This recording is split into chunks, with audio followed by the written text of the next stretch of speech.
ఎప్పటి నుంచి? ఉదయము మొదలుకొని కొంతసేపు మాత్రమే ఆమె ఇంట కూర్చుండేది. మిగతా టైం ఏం చేసింది? పని చేస్తూనే ఉంది. పని చేస్తూనే. రూతు నిలకడ కలిగిన జీవితం. మాట ఇచ్చింది. బెత్లెహేముకు వచ్చిన తర్వాత ఎన్నడూ మళ్ళీ మోయాబుకు వెళ్ళలే. చప్పలు కూడా దేవుని నామమున కనపరచు.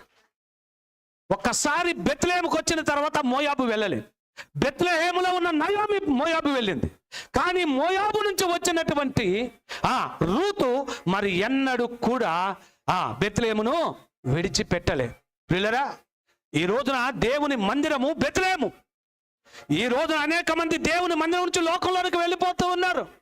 వెళ్ళిపోయి నయోమి లాగానే తిరిగి వస్తారంటే చాలా మంది అది కూడా లేదు.